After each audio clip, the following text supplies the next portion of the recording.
All right, officially welcome to spring 2025. I know we have a mix of parents and students that are in the room. And of course, you are attending the Irvine Valley College dual enrollment orientation. We're going to go over some basics tonight of just kind of dual enrollment, a little of what dual enrollment is, some important things for you to know, and then we're going to end it with some time period to have some Q&As. So as we're going through, if you have any questions, feel free to just raise your hand or unmute and you can go ahead and ask. But I am going to go ahead and have time at the end to go ahead and open up to questions. In addition, we will go ahead and have the Q&A open on the bottom. So if you feel better kind of typing in your question, and then you can get it answered that way too. And then we'll go back to that if there's anything that does come up.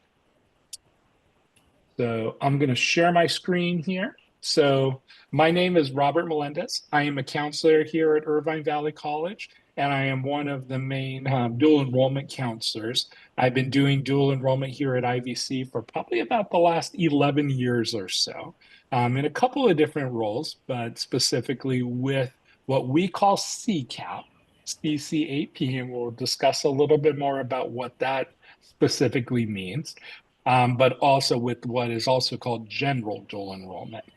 Joining me today is Vanessa Ortega. Vanessa. Hello, I'm Vanessa Ortega. I'm the part-time dual enrollment counselor, available on evenings, Tuesday and Thursday evenings. So I'm glad you bring that up, Vanessa, because I think that's a good segue into kind of a lot of how we kind of divide up our time between me and Vanessa. So as I am one of the full-time counselors at Irvine Valley College, I'm more during the day, late afternoons, but I will be the one that a lot of times will be specifically at the high schools doing high school visits and a course available at IVC. If you need, and I imagine sometimes we will need the late afternoon, evening appointments, that is when Vanessa will be available. So we kind of have you covered from the morning to the evening. That was kind of the goal here. Vanessa is a great resource too because she is a high school counselor. So she works at one of the area high schools. So she brings a perspective of not only being kind of an expert at the community college level with IVC and dual enrollment, but she has that expertise at the high school level too, and even more so of how these kind of credits and everything work. You may have seen that in the chat, I did put in a sign-in sheet. I am asking everyone to go ahead and click on that. We just need one individual per family to sign in. Preferably, I would just like the student to sign in and put their student ID if they have and know it. If your student is not here, parents and guardians, if it's you here, grandma, grandpa, whoever else is here, we just need one person to go ahead and do that, and you can go ahead and fill that form out. And of course, leave the ID number blank there. All right, so I'll probably put that in again, but if you can go ahead and click on that and then start filling that out, I would very much appreciate it. Okay, so as I kind of alluded to, there's kind of different kind of terms and technical names for dual enrollment. I like to kind of talk about it from the standpoint of like the general term dual enrollment is very much a upper umbrella kind of term. And underneath that umbrella are a couple of different more specific types of dual enrollment. So when we say dual enrollment, we are basically using it in the generic sense of a student in K-12, let's say, taking not only the K-12 courses, but a college course also. So that's what you're looking at. You're looking at a student that's in kind of both worlds, K-12 taking classes, and then college taking a class. And that's kind of the general dual enrollment kind of term. Now, within that, there's kind of three main types of dual enrollment that we do here at IVC. And you are going to hear different terms at different schools. These are kind of our terms. Ad hoc enrollment is used sometimes, special admit is used sometimes. So just so you know, like those terms are kind of interchangeable. But our main three types of dual enrollment are going to be CCAP. It's going to be kind of these special programs that we run every once in a while that I'll talk more about, and then what we call general dual enrollment. So first thing is CCAP. CCAP, CCAP stands for College and Career Access Pathways. These are the classes that most likely, if you're enrolled or you got any information from your high school, you are enrolled in. Kind of one of the biggest benefits with CCAP is that these are classes that are kind of agreement based between Irvine Valley College, IVC, and your high school or your district. So what we do is we build a class specifically for that high school, that program, that institution. So there is no non kind of Irvine High School students. There is no non Beckman High School, Tustin High School students. Sometimes it will be district wide. So sometimes all of IUSD may have an opportunity to get in. All of Tustin Unified may have an opportunity to get in, whatever the case may be. But the key thing there is that class is closed off for only specifically dual enrollment students. Another great advantage to those CCAP courses is that those classes, the books are taken care of. So normally those books are going to be low cost to free, depending on the course. But if there is a book that's required for a CCAP course, that will be something that is provided by your high school. I don't know the specifics of every CCAP course as it relates to the book, but what I am going to ask you to do if you are in a CCAP course and you're kind of hearing me say that you should be able to get a book if you need one from your high school, go talk to your high school about that, the main contact there. And then at the end, you'll get my email address so you can reach out to me if you need to also. All right, so that is CCAP. Again, dual enrollment specifically built for and only for K-12 students. Then you have, I'm going to jump to all the way to the right, general dual enrollment. So this is kind of the tried and true dual enrollment that has been around for decades. So I know dual enrollment has become very popular for lots of different reasons, but dual enrollment has kind of been around for a very long time. General dual enrollment is that kind of dual enrollment. So that is basically you as a high school, middle school student looking to take a college course. You come to the campus or you come to the college schedule, you see what opportunities are available, what classes are open, and then you go ahead and get approval by your high school, by your parent guardian. And then if the class is open, you're able to register. So one big thing is that these are college courses specifically being offered to our whole campus. So you are going to normally be one of just a handful, probably, of dual enrollment students in that class, where the majority of those students are going to be kind of graduated high school or adult learners. So they will be out of high school.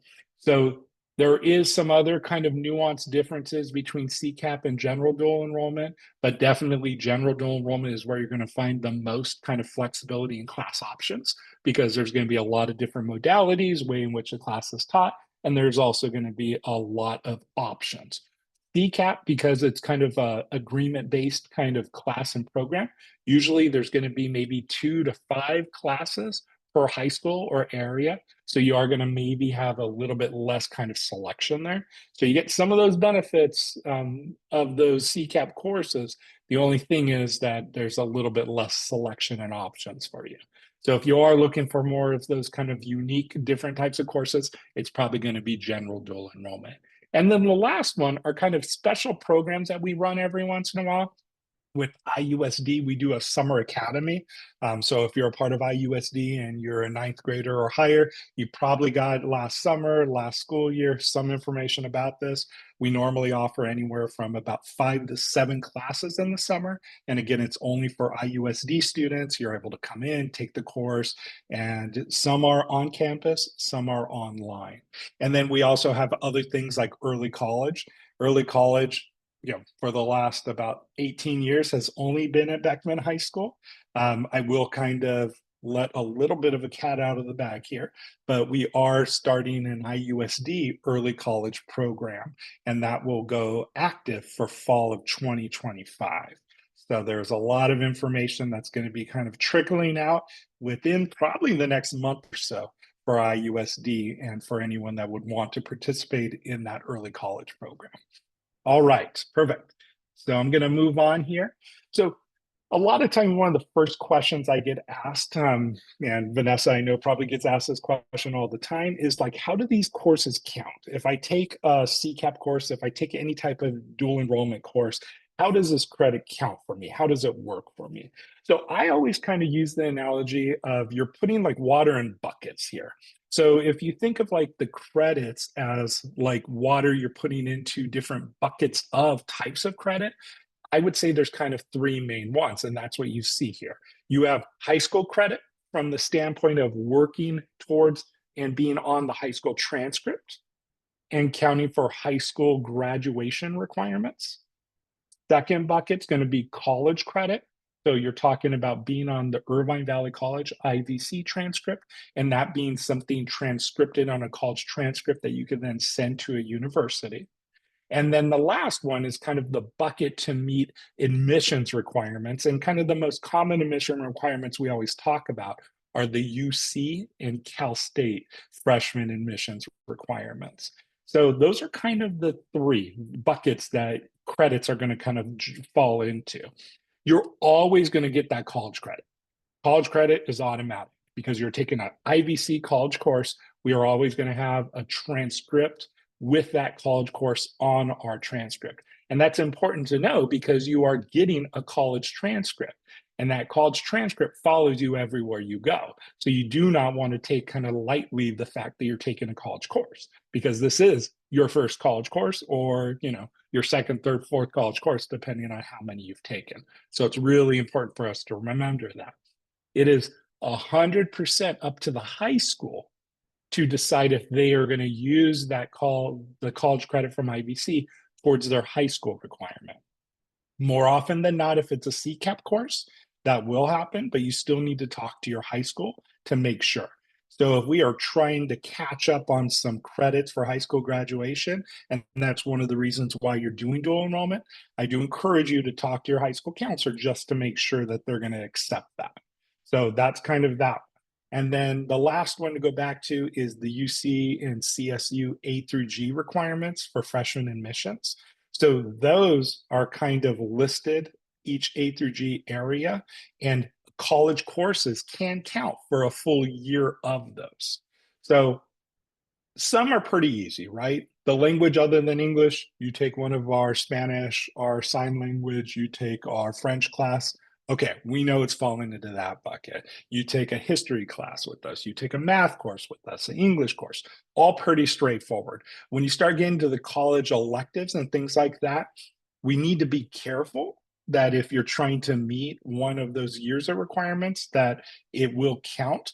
But I would encourage you to talk to myself or Vanessa about that. And that could be a quick email with some classes. Hey, looking to take, psychology 1. I'm looking to take counseling 6 class, kinesiology 99, whatever the case may be.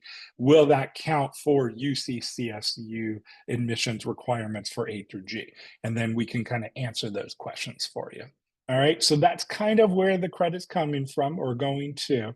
Remember, always getting college credit. The other two really depend on the specific scenario and situation and classes in which you're looking to take. So beyond kind of the credit that you're getting, let's talk about some of the other possibilities.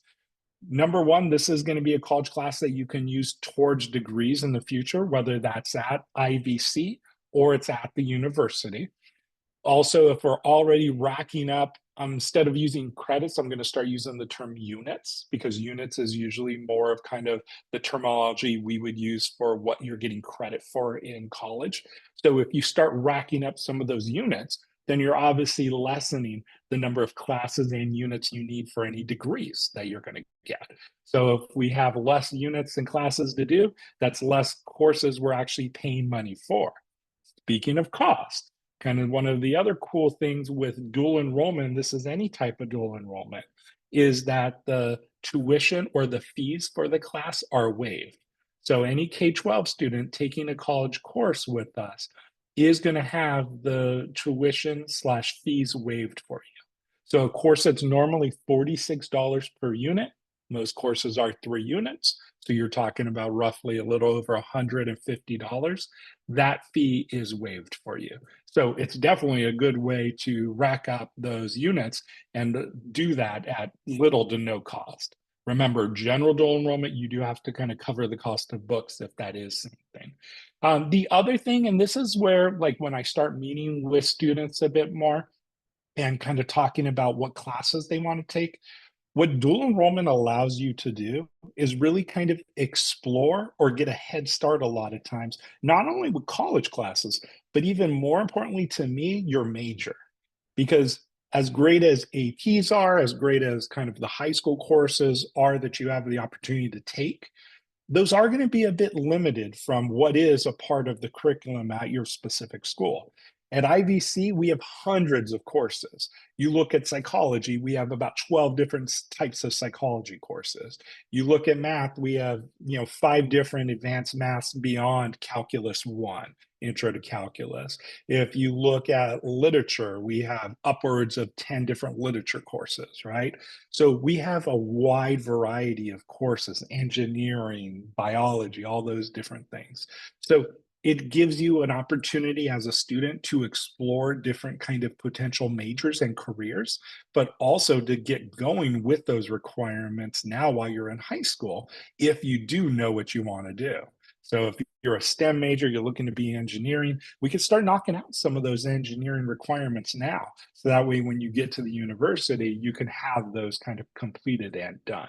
So those are a lot of the different benefits. So definitely we could probably keep going on with a lot more bullet points, but those are kind of the hot button ones that I always like to bring up. The other thing that gets brought up a lot is like, okay, cool, dual enrollment, understand that a bit. Isn't that just like AP? And the answer to that is no. I would say that they're somewhat similar, but they are very different at the same time. So, AP, advanced placement, remember that's going to be something that you take as a high school student. You take an AP class, which is only gives you credit for high school credit. So, if I take AP biology, I'm taking that for the year. I am getting high school credit for that. If I am hoping or wanting to get college credit, I take the AP test at the end of the year. That test, depending on how I do on the test, is going to dictate if I may potentially get any type of college credit from my future colleges and universities. So you take a high school class to be able to take a test for possible credit for college units. Whereas if you're taking dual enrollment, you are taking a college class. So you are not kind of worried or needing to make sure that you do well on one last test. You are really obviously trying to do well on the whole class, but you're really kind of just making sure you can get a C or better in the class in order to be able to get college credit. So you don't need an A in order to get college credit, right? You just need a C or better to really get successful college credit that you can then use in the future. So that's one of the big differences there too. Kind of the way the credits work are different also. So for the most part, if you take one 3-unit college course for a semester, and a semester is usually 17 weeks long, 16, 17 weeks long, that's going to equate to usually 10 high school credits. Now, some are going to equate to 5, but the bulk of them are going to be 10 credits. And again, for the A through G admissions requirements, that's going to give you credit for a year. One semester of a college course gives you credit for a full year. So you can kind of see some of the advantages there, right? Whereas the high school course, yeah, you're getting those credits, but again, the high school course itself for the AP isn't giving you college credit. It's just that last class or the last test at the end in order to try to get the grade in which you need in order to do that. We always like to say that APs demonstrate that you're ready for college and that you can handle college, whereas a dual enrollment class shows that you've been able to be successful in a college class. The other thing, APs are taught by high school counselors, and then dual enrollment is taught by college counselors. So as you can kind of see, there is differences amongst the two. I always, because I'll be honest with you, I get a lot of students and parents ask me all the time, well, what's better? I wouldn't say one's better than the other. What I would say is depending on your specific kind of situation, that you're going to maybe look to take APs versus dual enrollment and vice versa. I always see each student as like a puzzle, right? For certain students, a lot of their puzzle pieces are going to be maybe dual enrollment because of the type of courses they're looking to take. For another student, because they have a lot of commitments after school, they really can't do a lot outside of kind of their high school coursework.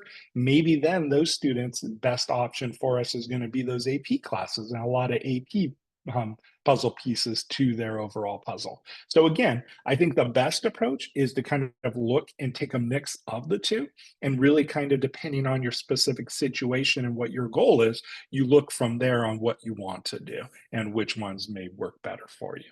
So that's the AP.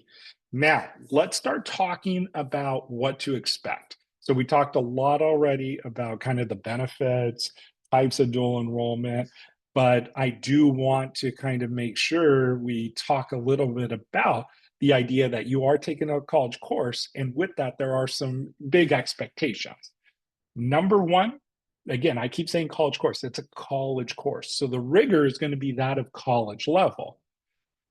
I unfortunately get students every once in a while that say, like, yeah, I didn't pass the course, but I'm still in high school. So it doesn't really count, right? Well, no, it does really count. Again, you've chosen to do a college course. And with that, you've chosen to meet the standards of what is expected of you in that college course. So again, it's really important that we live up to that and we make sure to do well in the course. Also, you want to remember that these are college classes, and not to say that everything is going to be kind of controversial or go into sensitive content, but college is built for adults. And there's going to be adults conversations and content that you normally would not see or cover in a high school class. So we need to understand that, and we need to know that walking in the door to any class that we take through dual enrollment too. So that's important. You are going to be expected to perform the same way as other college students. So even if it's a CCAP course and every single student's a Woodbridge High School student, that college professor must have the same expectations and requirements of those students that they do for some class that they teach at 8 a.m. at IVC's campus. And the reason for that is we have to keep our rigor of the class, or else our classes won't be able to transfer and count for courses at the university level. So it's really important for us to not have different versions or levels of our class. If you take a microeconomics class, that microeconomics class is the same no matter who's in it or where we're teaching it. And that's got to be at the core of the class. So I know sometimes students and even parents and guardians will kind of want to kind of think of it from the standpoint of, yeah, but they're in high school. Can't we give a little bit of grace? Can't we kind of give them a little bit of a break? And we really can't, because if that starts happening, then we actually start losing kind of the ability to have our classes be able to transfer and count. And that's not what anyone wants, right? And then last thing here is that it is preparing you for college and the university and university life, taking these college courses with the expectations, the understanding, the kind of level of discussion and debate that you're going to get into. Those are all kind of hallmarks of the college and university experience. And we get you ready for that. And this is one of our students a couple years ago. He was a student locally, came from one of the local high schools, and then went ahead and transferred to Yale. He got into a lot of different schools. But that was a pretty cool guy. I like that guy. All right. Last thing for me, and then I'm going to turn it over to Vanessa here, is just to kind of give you some tips and just say tips on what might be good things to kind of remember or make sure to do to have success in the class. So, number one, as a student, you want to make sure you're good with your time management. You want to make sure that you kind of have some good techniques on studying. You want to make sure to be self motivated. You are not in a college class every day like you might be with high school. You are not maybe meeting with the college class all the time, especially if you're doing an online class. So you want to make sure that you are kind of self-motivated and doing this for the right reason. That's really important too. You want to know that there's going to be multiple different kind of platforms and technology you're going to need to use.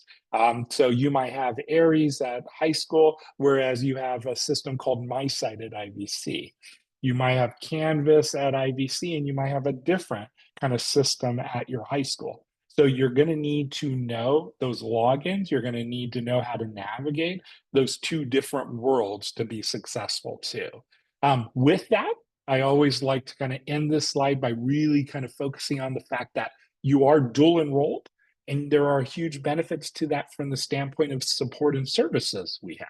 So, from the vantage point and the lens of IVC, we see you as an IVC student. We don't see you as theoretically a dual enrollment student when it comes to support services. We see you as an IVC student. So, any and all support and services that we have at IVC are available to you. Trips to university, rep visits, scholarships that we have on campus, um, laptop loan program, textbook loan programs, meeting with the counselor like me and Miss Ortega. Any of those different things you are able to participate in, just like you are any other college student. So make sure you know that, and I would definitely say to take advantage of that too. All right. So this is FERPA. I'm going to turn it over to Vanessa. Yes, so with becoming a dual enrollment student is really exciting, right? Because now you're coming to college, but it also comes with some responsibilities, and that is now that you are going to be treated like an adult. So as a counselor, I try to be very empathetic with with the parents because I myself have a daughter that's also in dual enrollment, and I'm a high school counselor as well. But we cannot relay any of the students' information to the parents because now it is private. They are seen as adults. So if email me, if you email the instructor or email the counselor, unfortunately, we cannot provide you with any information because now they're seen as adults when they become a student at any college. So academic records, discipline, any discussion about grades, just a common thing that you would have with our high school counselor, like, hey, how's my student doing? Where are they having any issues or problems with? That's something that I would not be able to relate to you without the approval of the student saying like, hey, it's okay. So for example, if you come into my office in a Tuesday, Thursday evening and the student comes in, I just say, hey, is it okay for me to speak um, to your parent? However, we cannot provide you with any like written documentation. So just want to make sure that it's very exciting, and they're here because now we're they're responsible enough to be college students, and there is responsibility with that. But it's also important for parents to understand that as well, that there is kind of like now that bit of a barrier now to provide to that information to parents. Okay.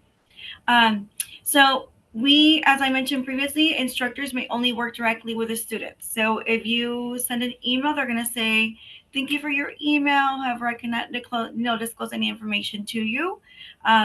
You're not going to be able to see their grades or check their grades on Aries or see how they're doing weekly and get that Aries report weekly of telling you how they're doing. If it's something that you and the student agree upon, they can show it to you, but it's not something that you can call in, as I mentioned, and ask for that information. Even if you come in, I've had parents say, okay, can I see how they're doing on my site and so forth, but unfortunately we can't provide that information, as I mentioned, and they are seen as adults, and all that information it's private and confidential. Okay, so it is one of the most difficult things. In the college classroom experience, it's designed for an adult population. So communication with high school counselors and administrators. So there is times where we work collaboratively for the best interest of the student, to maybe see how they're doing, maybe call in, see how they're doing, see how they can improve their grades. But it's something typically that there's something signed so that we can go ahead and provide this information amongst each other. And maybe Robert can say a little bit more in regards to like the CCAP portion of it. Is it something that maybe we're able to provide? If a student maybe the drop date is, and we're going to talk about that a little bit, like if the drop date for dropping that class or withdrawing is coming soon, maybe I'll give you a call and say, hey, how can we help you? What can we do to research it? But it's just very important to understand FERPA and that the student is seen like as an adult. But I'll try to make this, we try to make this process as comfortable and as respectful as for all. Okay. And then moving on to IEPs and 504. So we do have a DSPS office. So if a student is in high school and they have an IEP or a 504, you may, I would encourage you to bring a copy of that, or to, contact our, for the student to contact our DSPS office, schedule an appointment. They'll meet with you, and then you can go ahead and provide them with the information. It doesn't automatically mean that it's not like, okay, they have an IEP, we're going to do exactly the accommodations that it indicates on there. However, they do their own independent evaluation, and then they provide them with the resources and the tools for them to be able to be as successful as possible in the classroom.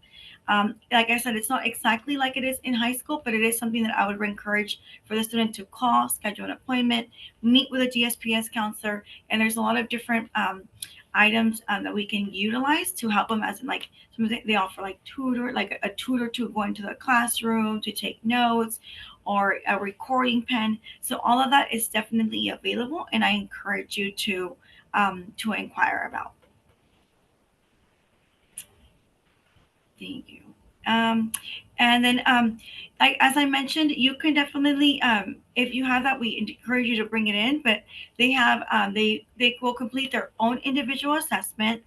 They will have any equipment that needs to be adapted for the student can be provided.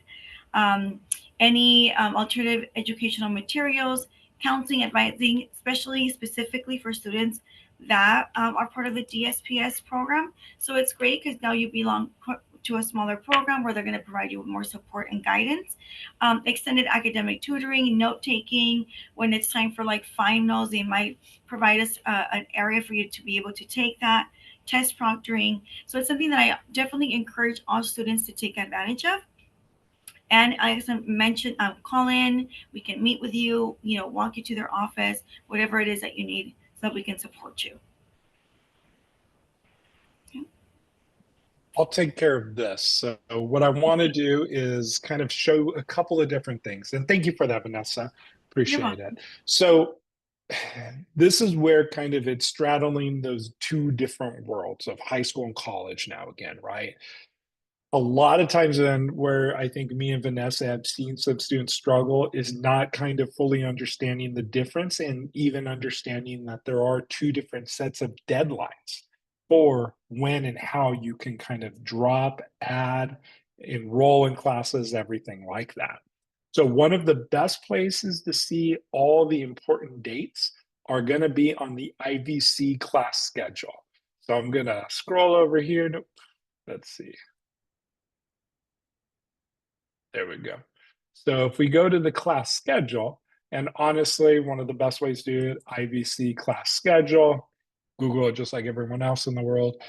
First one there you'll get to is going to be the class schedule. You have the fall schedule, which obviously just passed, and then the spring class schedule.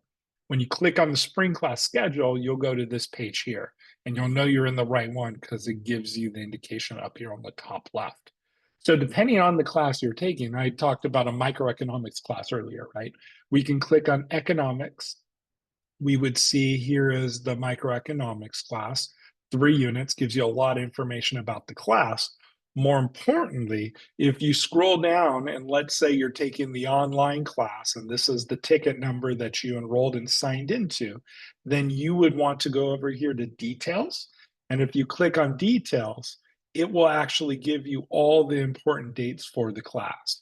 So important dates are going to be everything from last day to drop the class where it will not show in a college transcript, last day to change a class from a letter graded class to a pass no pass class, last day to add a class. So maybe you're still trying to find a class that you want to take. You want to look at this to be able to kind of see if a class is even still open. And if it is, when that deadline is in order to be able to enroll in the class.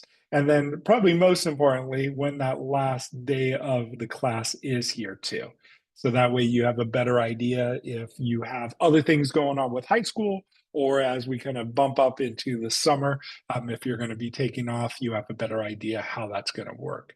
In addition, on the class schedule, you're going to be able to see, of course, the days, times of the class, room location.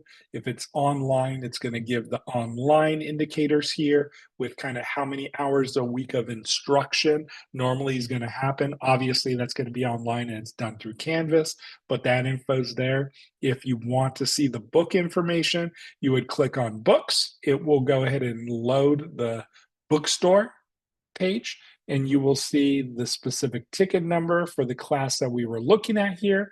And then you will see here what's required. And you can either do the online access, which would be this one for $95. And this is specifically for this Econ 1 class.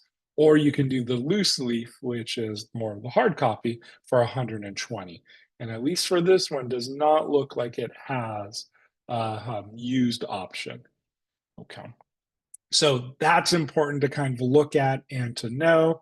Also, when we talk about online classes, we want to make sure if it's an online class in which you are getting on Zoom, that we encourage you to, of course, be in a place in which you can concentrate, you can hear. At times, there's going to need to be interaction that happens. So you want to be able to be in a place in which you can unmute and be able to talk, ask questions, be able to participate in small group activities, things like that. Kind of best practice is always to have your camera on if possible, but of course, if not, that's going to be okay. It's just important that you do have the ability to unmute yourself and be able to talk, because that's going to be an important part of any type of Zoom led online class. And then for Canvas, what I want to do is kind of show you on this next slide here that we have what we call an apps portal for students. So if you were to go to the IVC homepage, so let's just do ivc.edu. We go to the IVC homepage here. Up here, you will see portal for students, faculty, and staff. If you click on that, what you get is access to all the different programs specifically for you.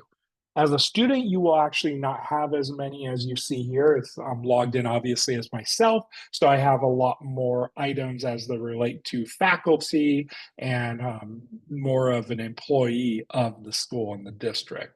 But the more important kind of things I want to point out to you as a student is that you do have access to Google in order to go ahead and do Google Drive that you can start saving things to. You will have access to an Outlook, and this is to be able to get your IVC email address. You can access it there. And then you do have through this access to all the Microsoft Office suites. So you can do the online version of Word, Excel, PowerPoint, all that. Same thing with the Google Workspace. You get access to Google Docs, Google Forms, all that sort of thing too.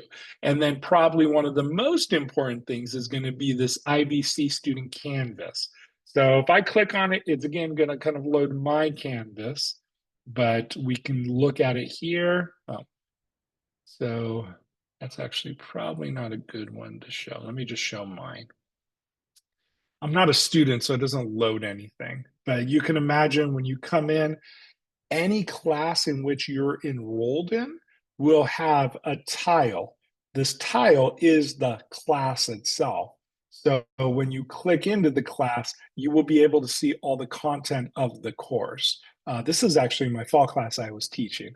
So if I click on it, and again, this is my fall, now you're in the fall class of Counseling 6. If you were taking Econ 1, you click on it, it would be that class. Psych 1, Writing 1, whatever the class is. You will have usually a landing page. You will have a place where you can look at grades. You can look at the modules. Modules is very important because that's usually going to be where all the content of the class is. So as you can see for my class, I got it broken down here by different weeks.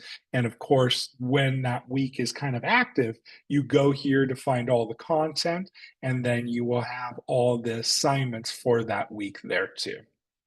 So you definitely want to play around. My assumption is if you are taking a full semester college class, you've already gone into Canvas. I know it's only day 2 of the semester, but my hope is you've gone to Canvas and you're looking at that. If you're if you're in an in-person class to where you're coming on campus, Normally, the Canvas shell, if it's being used, will not be open and active until the first day of class. So don't get too worried if you have like a Thursday night class that hasn't started yet because it's not Thursday. That's usually going to open up the day of or the once the class actually starts. But for any online classes that are full semester, those should be open and active and ready to go. And when you log into Canvas, you will see just all the classes you're enrolled in there so you can kind of jump in. So that is the Canvas page. Email I talked about, and then IVC apps I talked about a bit. So what I'm going to do is I'm going to bring back the PowerPoint just to be able to show you the email address for Vanessa and I, along with the telephone number there. And there's a couple other things here too that's important. Me and Vanessa are always here to answer any questions you may have. But I'm going to be honest with you, kind of the quicker way to go for any tech issues is not to contact us, because a lot of times we're not going to be able to help you and we're just going to send you to this number, but you need to call IVC tech support. So if you're having issues getting into your email, your username, password seem to have some type of issues there, Canvas isn't loading your classes, things like that, call tech support. They'll be able to help you and walk you through that. We also have the dual enrollment website, which is new and improved. One of the kind of cool things with the new dual enrollment website is we have a FAQ. And when you click on here, you can see all the different information about the different things that normally come up or questions that are asked by dual enrollment students. And you can start getting some of that information there. So that's good to know too. And then of course, the help and support at IVC, we have this support page here, ivc.edu/support. I'm just going to click on it so you can kind of see what that is. So you can kind of query it or filter it based off of what you're looking for. But if you scroll through here, you have a lot of different supports that we offer here on campus. And depending on what you're looking for, you can go ahead and find it. Let's say we need a free bus pass. Click on that, and it will give you the information for the bus pass there. So I've showed you where to find your classes in Canvas. I showed you about your IVC email. I've showed you kind of where to find support, things like that. So hopefully anything in which you need as far as technology, apps, things like that, for at least IVC, you'll find there. I did mention, although I think most of the high schools loan out laptops or devices, you can get a laptop with IVC if you need it too. So if there's something going on with kind of your device, you're taking an online class especially, then you can go ahead and reach out to us and then we can help you with that too.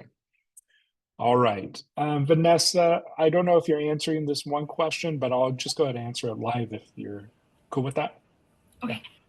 Okay. So question here, do we sign into Canvas with our IVC email? That is a great question. So you can do your username. Your username is the first part of your email.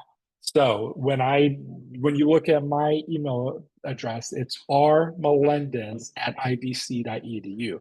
My username is rmelendez. So that's what you want to use. You can use your full email address too, I believe, but the username is what you want to use. And then your password is going to be usually 6 characters long. Okay. All right. So now what I'm going to do is just kind of open it up to all those that are still here in attendance to see if there's any questions anyone has. Again, you could throw your question into the chat or sorry, the Q&A, or you could just go ahead and unmute yourself and ask any questions you have.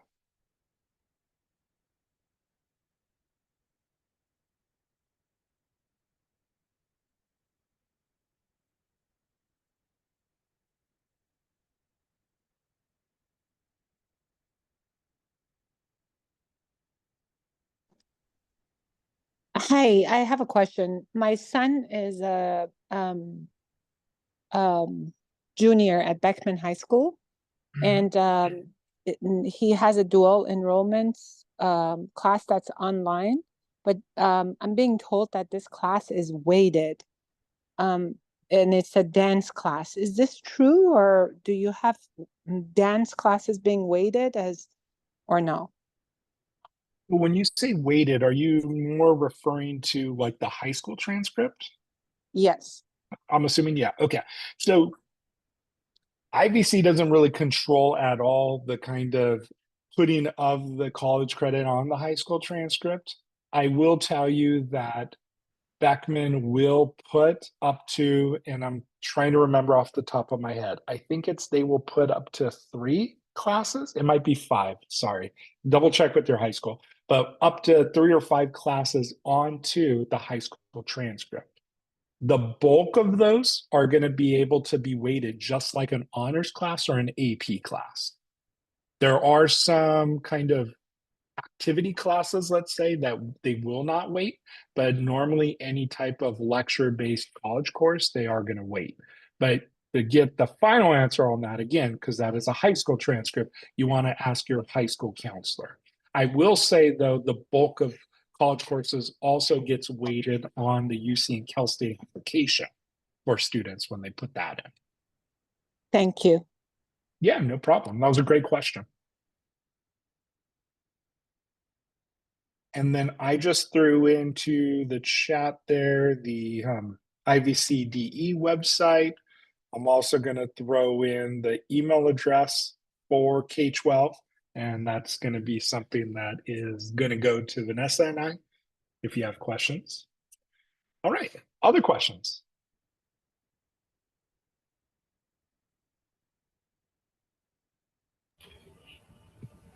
Hi, I have a question. Yeah, go for it. I was wondering how we can differentiate what the class credits are for, like how we would know where to find that information. Yeah. So your high school transcript question would be specifically with your high school counselor. So whatever high school you're at, if you want to know if it's going to count on your high school transcript for graduation credit, my recommendation is to talk to them. You're always going to get college credit, so no need to worry about that because it's going to be on an IVC transcript. And then for the UC kind of A through G requirements, I'm going to go ahead and put a link in the website or into the chat here, and I'm going to share my screen to show you this. So I just put in the link into the chat, and then let me share my screen again. And that will get you to this page here. So, we don't need to go too deep into this because most students probably already know this. You have the subject requirements A through G for the UC/Cal States. You can see those different areas. What you can also look at is under here, if you hit the plus, it gives you some information about college courses and the type of courses that will count under each of these categories. So this would be kind of a good starting place for you to look at on if you're going to get A through G credit. But sometimes this won't answer 100% your question. My advice to you at that point, if you're still a little confused, is reach out to us and we can kind of help answer that question and give you a better idea if you're going to get the A through G credit for that also. Okay, thank you so much. I No appreciate it. problem. Of course. All right, so looks like there's a couple more questions that are popping up here. Do you know what campus will get early college in 2025? Okay, so that that goes to what I was asked, or what I said earlier in the presentation, to where IUSD is going to be having an early college. So the way that early college program is going to work is it's going to be synchronous online. So technically, it's not going to be at any one individual campus. It's going to be really online and available at all of the IUSD high school campuses. You will have to be, well, really, it's only going to be available to current 8th graders now because they will be going into 9th grade. So it's an entering 9th grade program. So if that kind of fits you, then you can look at that. Again, information will be going out to all the 8th grade parent nights, I think they call it. And then there's going to be other advertising that's going to start going out in probably the next month or so. So lots of information to come with that. But as we kind of get closer, if you have questions, feel free to reach out to us there too. Can you walk through the process of accessing the IVC apps page again? Of course. So probably the best way to do this. Let me just go to the IVC homepage again. So IVC homepage, ivc.edu.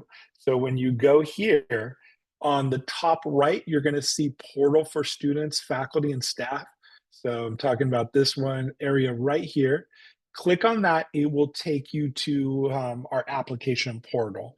Canvas is here. And as a student, you're going to want to click on this one. The Google kind of work suite stuff is here. Microsoft Suite is here and here. This is also where you're going to be able to get your email from IVC too. Yeah, and then you do get access to the whole Adobe Cloud. I didn't mention that last time, but that's there also. A lot of these other items you're not going to see, just so you know. But all those other things that you would need as a student will be there. All right, let me see what else we got here. Actually, I don't think I was sharing my screen, huh, Vanessa? Was I sharing my screen a second ago? I was ready, like I was busy typing on the keyboard. Okay. So sorry, I wasn't sharing my screen, I don't think. So let me do that again. So ivc.edu homepage. When you're on the homepage, you can look up here on the top right where it says portal for students, faculty, and staff. You click on that. That's where you'll get Google. That's where you'll get Outlook for your IVC email. That's where you get the Microsoft Suite, where you get Adobe, where you could also get the Canvas login. And what I mentioned is there's a lot going on this page for me, but again, that's because I'm a counselor. For you, there'll be a lot less tiles here for you to click on. All right. Sorry about that. I thought I was actually sharing. When is the time going to be determined for online classes? That's a great question. So let me go ahead and share my screen again. And I'm going to double check I'm sharing my screen this time. So when you go to the class schedule, you would then go to the class, and let's say we're taking accounting, and we're going to do financial accounting. You know, these classes that have room locations, days and time, okay, that's straightforward. That's an in-person, on-campus class.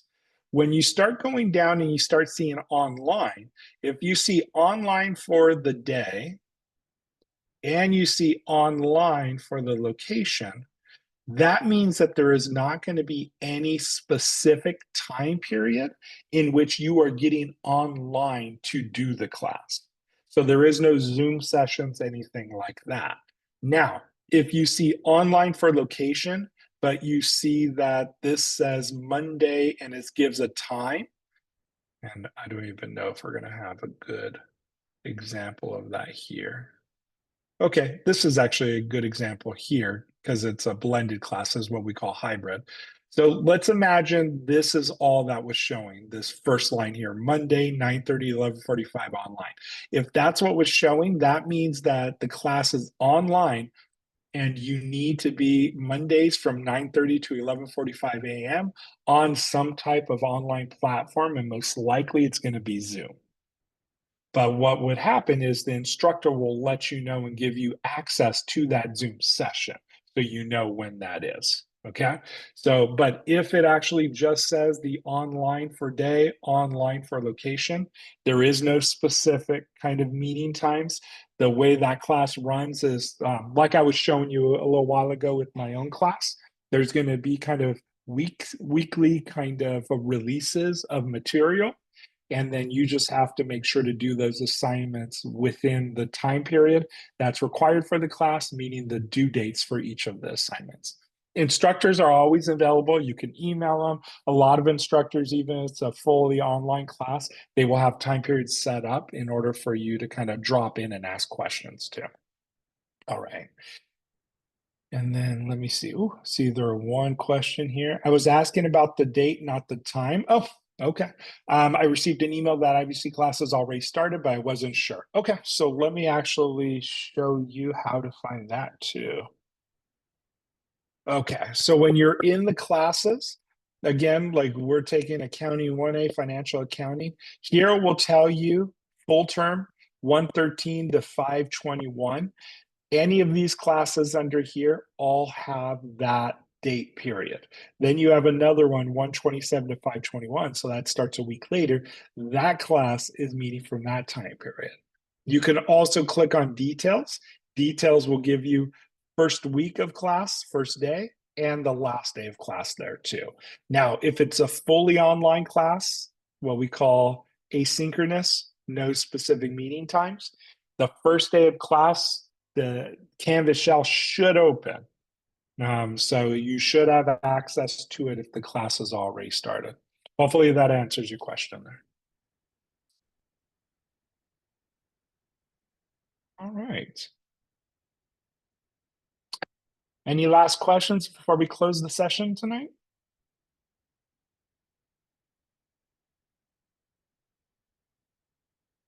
All right. Well, thank you for coming. There's a lot of links and stuff like that that's in the chat. So before we kind of close out here, if there's anything you want, click on it, copy it, do whatever you need to there.